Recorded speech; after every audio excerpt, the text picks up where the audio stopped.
La formation est la clé de la confiance et de l'autonomie pour les futurs marins, mais en particulier pour les femmes dans le monde de la voile. Formation Nautique Québec propose un programme rigoureux et unique au Québec qui développe des compétences techniques solides tout en cultivant l'esprit d'équipe et la résilience. Ce programme ne se contente pas de former des marins, mais prépare de véritables leaders sur l'eau. Les portes s'ouvrent pour toutes celles qui rêvent de naviguer vers de nouveaux horizons.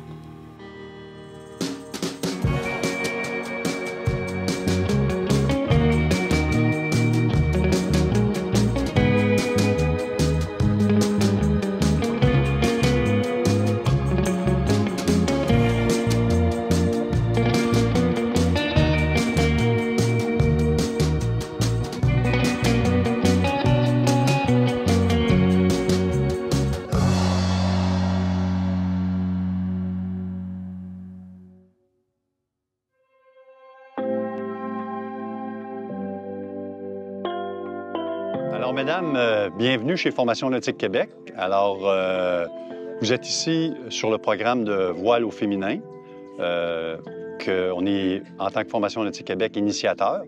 Notre objectif au niveau de voile au féminin, c'est pour enlever un peu les tabous qu'une femme sur un bateau, ça ne peut pas rien faire, puis c'est pas égal au niveau des manœuvres, ou peu importe ce qu'on fait sur un bateau. Le but, c'est que peu importe ce que vous faites sur une embarcation, vous êtes capable, autant qu'un homme, de faire ces manœuvres-là et de diriger un équipage et même d'être chef de bord. Alors, dans la journée, on va initier le bateau, on va faire le tour du bateau, vérifier c'est quoi. On va faire les différentes manœuvres qu'on a besoin de savoir sur le bateau. Et après ça, bien, vous allez c'est pas moi, je vais vous expliquer qu'est-ce qu'on fait, puis c'est vous qui allez faire toutes les manœuvres. Et vous allez voir par vous-même que vous êtes capable de tout faire sur le bateau. Des fois, on se demande justement pourquoi c'est pertinent d'avoir des événements pour les filles ou encore d'avoir des cours juste pour les filles, parce que on dirait qu'ils ont tellement réussi au fil des années. Ça fait quand même 10 ans, par exemple, que la Coupe féminin existe.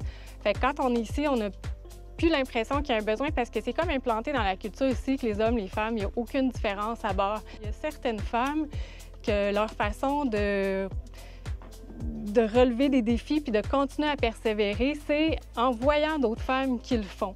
Fait que quand tu es la seule femme à bord d'un équipage de gars, des fois, tu vois pas une autre femme le faire puis tu as l'impression que bien, si tu le vois pas, ça n'existe pas. Alors, sur un bateau, c'est plein de cordages. Il faut, non, des cordes. Il n'y a pas de cordes sur un bateau. Il y a des cordages, puis chaque cordage a un nom. Alors, ça ici, ce taquet-là, on appelle ça un taquet, c'est ça qui permet sur les quais, dans la marina, de tenir le bateau bien en place. Maintenant, comment on fait pour attacher le bateau au quai? Comme ça, tu vois, on complète le tour, on croise une fois et on vient bloquer sur le côté. Alors, le truc là-dedans, ça veut dire que quand on tire dessus, le nœud ne peut pas glisser. Alors, c'est ce qu'on appelle un nœud de taquet sur le quai. Sur ces taquets-là qu'on retrouve sur le bateau, on fait un tour complet, on croise une fois, puis on bloque. Alors ça, vous allez apprendre à faire ça aussi. Y en a-tu déjà qui veulent essayer de le faire? Donc, je fais un nœud au complet, je passe ici, je le passe ici, hop, c'est comme ça. Voilà. Yes! Elle a réussi du premier coup. C'est génial. Bravo, bravo. C'est ça. Yes! Alors, le nœud est très bien réussi. Regarde, ça ne peut pas glisser. Puis l'avantage, c'est qu'on voit le même nœud qu'on avait vu sur le dessus, puis il est fait sur le côté. Alors, c'est ça qui est difficile au début à visualiser. Après ça, le nœud le plus utilisé sur le bateau, le nœud de chaise. Alors ça ici, le nœud de chaise, on fait une boucle. On prend le courant, puis ça, c'est le dormant. Le courant, on sort, on fait le tour et on revient d'où on va. Ce que ça fait, ce nœud-là, on peut l'insérer sur le taquet et tirer dessus. Ça peut être un char, n'importe quoi, très, très fort. L'avantage de ce nœud-là, c'est qu'on a juste à le retourner et il se défait. Par-dessous? Par-dessous, c'est ça. Puis tu reviens d'où tu viens. Et tu tiens les deux bouts ensemble et tu tires sur le grand bout. Et voilà, tu as réussi.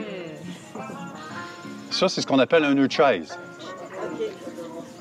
Alors, c'est le nœud beaucoup utilisé sur un bateau, partout où il y a de la force qu'on a besoin de travailler. Les instructeurs à l'école et les instructrices sont vraiment, je sais pas, le monde de la voile, ça vient avec du monde, excusez-moi le mot, là, mais chill, là, quand même, relax et vraiment... Donc, les instructeurs sont toujours super calmes, super bons pédagogues, ils expliquent bien les choses, donc vraiment, c'est parfait pour apprendre. Quand on va faire le tour des cordages sur le bateau, on fait ce qu'on appelle des nœuds bloqueurs au bout de chaque cordage. Si on l'échappe, on ne veut pas que ça sorte des poulies, on fait ce qu'on appelle un nœud en 8. Nœud en 8, tu sais, tu te prépares à faire ton nœud de chaise, tu fais le tour, tu rentres comme ça, tu vois, regarde, ça fait un beau 8. Puis ça, bien, si on l'échappe, ça vient bloquer, puis le cordage va rester sur le bateau. Marche-tu, ça? Et voilà, nœud en 8. Si ça n'a pas l'air d'un 8, c'est parce que tu l'as manqué.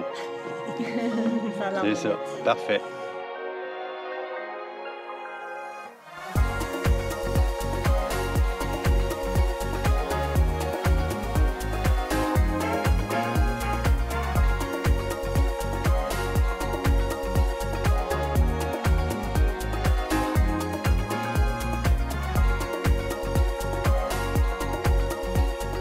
On va retirer le taux sur la grande voile. Le taux sert à protéger la grande voile des UV.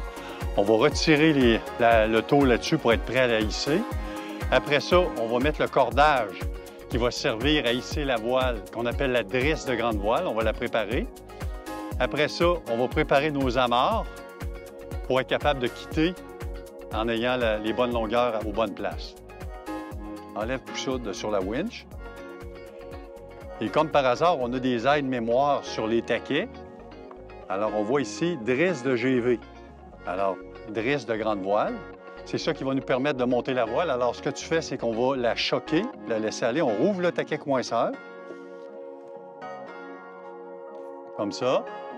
Et on le défait à l'arrière, puis on l'amène à la têtière. La têtière, c'est la partie du haut de la grande voile où on va attacher ce cordage-là. On va avoir une personne en avant, une personne en arrière. Quand je vais dire on largue, les deux, vous allez venir embarquer en même temps au banc et vous allez vous asseoir. Paré à larguer. Parfait. Tu peux déjà embrayer ton bateau de reculon. Embrayer, juste le faire cliquer, c'est ça. Mets-le de reculon. Parfait.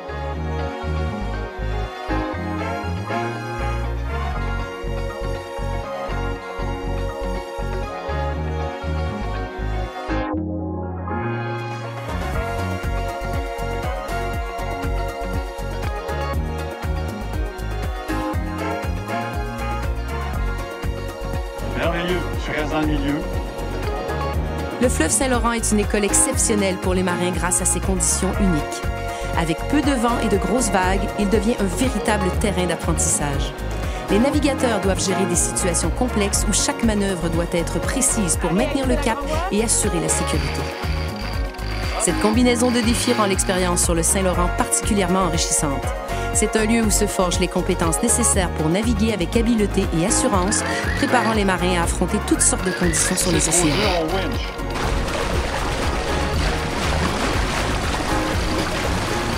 Encore un peu. Encore, il en reste encore 3 pieds. On hisse. Ça s'en vient. Allez, hop. Quand c'est trop dur, tu changes de côté, puis ça va être sa petite vitesse. C'est ça, parfait. Moi, j'aime beaucoup ça, le fait que justement, ça soit la formation au féminin, la formation 100% au féminin. Le fait de dire qu'on n'est pas à devoir démontrer qu'on est capable de. D'entrée de jeu, ici, les femmes sont capables, autant qu'un homme, de faire de la voile, d'avoir son bateau. Puis il y en a plein ici, des femmes skippers puis qui ont leur bateau.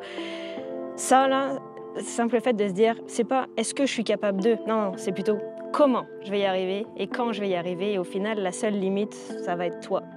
Avant de commencer, moi, c'était quelque chose que je trouvais intimidant, de m'inscrire dans une formation avec des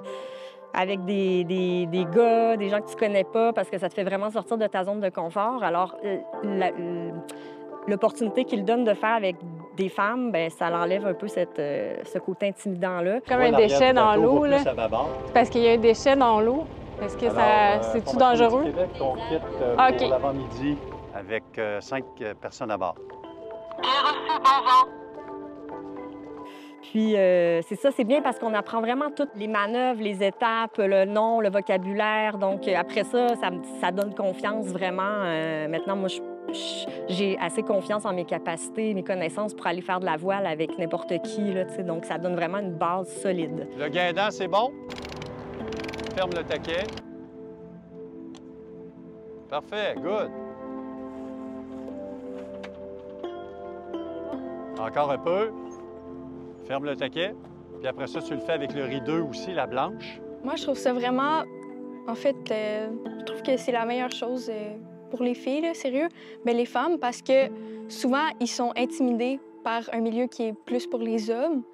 Fait que faire leur formation avec des femmes, ça va les pousser à plus prendre leur place. Puis après, quand ils peuvent aller avec des hommes, bien, ils vont déjà être habitués à faire leurs choses. Fait que, tu sais, ils seront pas trop dérangés par qu'est-ce que les hommes ils peuvent faire. Puis ils vont être au même niveau qu'eux. Je pense que cette formation peut les mettre égales aux hommes et même meilleurs. Good. Après ça, la verte, la bosse de riz 1. Tu vas prendre le mou dessus, Anissa. Tu regardes la pendouille, on a trop sorti. Tu prends le mou, regarde derrière. Ramène-la ici. Vas-y, maintenant.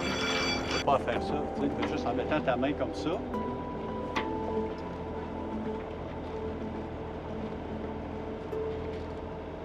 Est-ce qu'on peut border aussi les côtes de grande voile? On voulait casser cette barrière-là, dans le sens de quelle façon qu'on peut leur permettre d'avoir un apprentissage égal à celui qu'on va donner sur une formation avec des hommes et qu'ils puissent faire leur place sur le bateau. Alors, c'est pour ça qu'on a parti ce programme-là, pour pouvoir développer cet élément-là.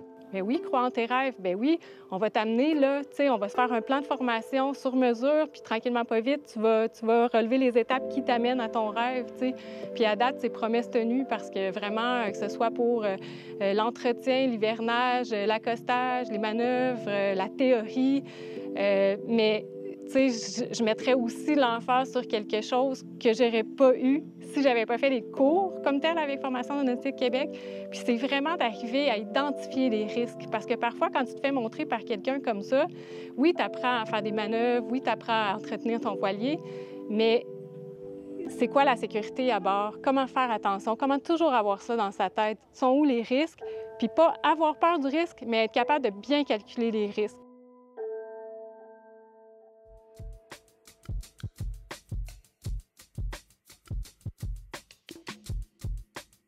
J'aimerais juste ça, peut-être avoir mon voilier, en fait, de base. Avoir mon voilier sans pour autant envisager la grosse transat, mais avoir mon voilier, être à l'aise à la barre de mon voilier et voilà, être bien. Il y en a qui rêvent d'avoir un chalet, moi je me dis, bah, ça serait peut-être un voilier.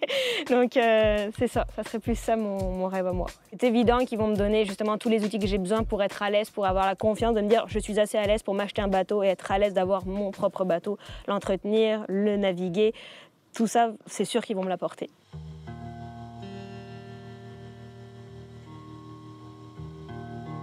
J'aimerais ça voir toutes les océans puis d'autres continents. J'ai pas vraiment été à d'autres places qu'ici, là, fait que voir d'autres paysages.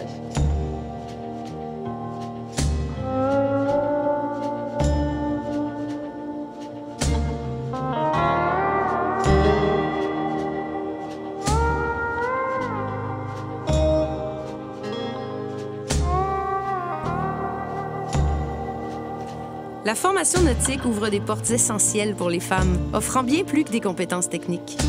Elle permet de saisir les opportunités de voyager, d'explorer et de réaliser des rêves personnels. En acquérant ces compétences, les femmes accèdent à un monde où elles peuvent prendre le large avec confiance et autonomie. Chaque formation est une étape importante vers l'émancipation et l'égalité sur l'eau.